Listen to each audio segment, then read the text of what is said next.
Hi, I'm Nick Shell, and I'm not afraid to tackle more taboo topics. If it's in the name of me mentoring my younger subscribers here on YouTube, I'm all about it. Because I think that's something there's definitely a lack of. There's a lack of positive, masculine role models. So it's almost like, hey Nick, there's the shortage over here. Can you step in? I'm like, oh, okay. There you go. That's how I ended up here. Well, let's tackle this comment right here. This is a prime example. I made a video yesterday called, if you go bald in your 20s, you won't age for a while. I think it's a good video. You should check it out. So someone that went by the name of 7860092 had this to say, quote, "Hey Nick, could you make another video about masturbation and hair loss? Masturbation causes DHT increase, and DHT is the main cause of us losing our hair. Also, a lot of young people today watch porn and masturbate like never before because technology made it easy. I heard someone say that could be the reason people today are going bald, because of excess masturbation and lack of exercise." End quote. Let's talk about this. I don't believe that masturbation is causing hair loss. I've heard the theories about, with DHT and it releases more than all this. I'm aware, and I've made a video about it before. I'm just saying that personally, I don't believe that's the main culprit. I think there's too many variables in that theory. And what I truly believe is you're born with DNA that chooses how soon you're going to go bald. And taking care of yourself and being healthy is important. Like not smoking would be important, for example. Anything that's going to kill your body faster surely can't help the aging process. But I don't believe that it's based on DHT. Here's what I do believe, and this is going to be a disappointing answer to this question. No one wants this answer. You might as well stop watching the video right now at 2:08. Just turn it off, because this is going to be disappointing. But for those who stick with it and watch to the end, I think you're going to be enlightened. In a way that you don't want to be, but in a way that's actually going to help you, because that's what I do. I'm Nick Shell. I don't tell you what you want to hear. I tell you what you need to hear as a man who's older than you and has an experience level that you need. Okay, here we go. So here's what I'm going to say about this answer here. What I'm looking at is we have, I just wanted to make sure I didn't get bitten on the ankle or something. What I want to look at is this. Let's talk about pornography. That's something we need to talk about. Now, I'm going to tell you something that may be hard to believe. But if you don't believe it, again, stop watching the video, because you shouldn't subscribe to someone who's a liar. Here it is. I've never been involved with pornography. I've always been against it. The only pornography story I can even share with you is this. I was in 6th grade, and we were in gym class. We were going in groups, we're like playing tournament basketball. And so I was in one of the groups that wasn't playing at that exact moment. I was sitting in the bleachers, I was at the top, watching the other, groups play basketball in 6th grade, and a guy named Chad, down 2 rows in front of me, he's looking at a magazine with friends looking at it. I'm in 6th grade. I naturally assume it's a video game magazine or maybe a car magazine. Something typical that a 12-year-old boy would look at. And so he's like, "Hey Nick, check this out." So I'll look over, and I'm confused by what I'm looking at. But then I figure it out. Oh, it's a Playboy magazine. Well, I instantly turn away, and I haven't looked at one since. Even then, it was forced upon me, and I looked away. I have always been fundamentally opposed to pornography. To me, it's toxic. It's poison. Okay? And so much of what I talk about on this channel is about hair loss and psychology. Well, you want to talk about poison? You want to talk about poison and hair loss? Oh, trust me, I'm going to bring this together for you. This is the way I see it. First problem I have with pornography is this. Why are those women posing to be in those videos or in those pictures? Why? I know what you're going to say. Well, because it's easy money, because there's a big market for pornography. True.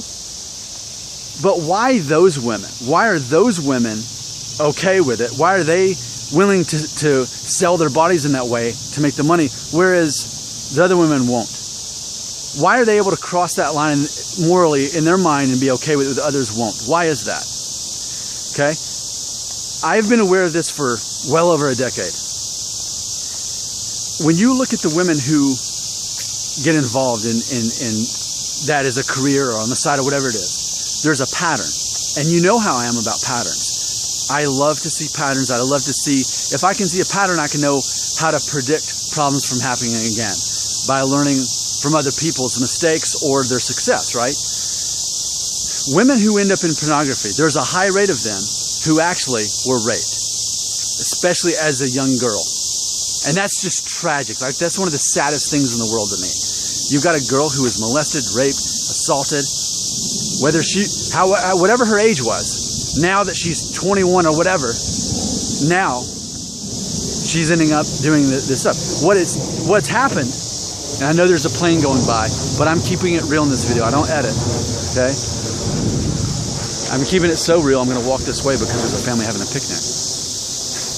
So, what happens is, it's a certain type of female that's ending up in here. Someone who's already been victimized and taken advantage of and seen as a sexual object.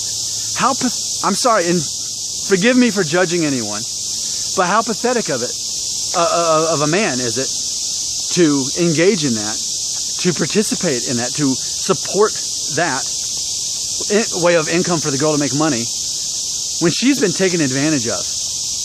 It takes a certain kind of girl to be in there, and typically ones that have been taken advantage of. To me, that's immorally wrong. That goes beyond the fact of seeing a girl naked that you don't even know. But it goes beyond that because there's a good chance she's suffering, and this is what she's knowing now. She's having this value system that this is who she is. She's a sexual object and nothing more, right? Now, imagine, you may be 16, 17, 18, whatever. I'm not. I'm 36. I'm over double your age, okay? Consider this. I am happily married and in an actual relationship, right? But if you're young and you're being wired that way, as far as like, hey, this is what's normal, like this is what it's actually like, then that's what you expect once you get older and you actually are in a serious relationship. And you think, oh, I don't want to be in a serious relationship. Well, eventually you're gonna be. You're eventually going to be in a serious relationship. And it's going to be hard to carry on that relationship when your understanding on women, even if subconsciously, is built on a fantasy. Now, what it's going to do, subconsciously, it's going to give you unrealistic expectations of what that experience should be like and what that relationship should be like. It's going to make you judge her and have expectations on her that aren't real. And here's where it gets personal. The same thing's going to happen to you. Because it's going to reinforce this belief that as a man, that's what it takes to satisfy a woman. I'm telling you, that's what it's going to do. You can say, oh, well, no, I know it's not real. No. It's going to affect you. That's what it's going to do. And it's going to reinforce this false belief of what women actually want. You're going to put all this emphasis on pleasing a woman or whatever, and then in reality, she needs someone who's going to care about her, talk to her, listen to her, be faithful to her, all of these things, make her laugh, financially provide for her. So you're setting yourself up in a situation where either you're really good at like never really getting started in a real relationship, or when you do, it's built on something that's not real. Okay? So, and I know the demographics. I know that people who watch this channel are younger, and a lot of times it's confidence issues to begin with that are caused by the hair loss, that are put into fast mode because of the hair loss. So can't you see where I'm coming from? If you're engaging in pornography, it's only making the matter worse. It's making your hair loss worse. Pornography makes hair loss worse because it messes up your view of yourself and of females. Not to mention it's taken advantage of females who have already been taken advantage of. So, I'm completely opposed to pornography. It's only going to make it worse. I'm a confident man, and I don't think that participating in pornography is helping anyone's confidence. I think it's actually making it worse. I always say, basically the cure to hair loss is to have confidence and to provide for women what they actually want. Pornography does the exact opposite of that.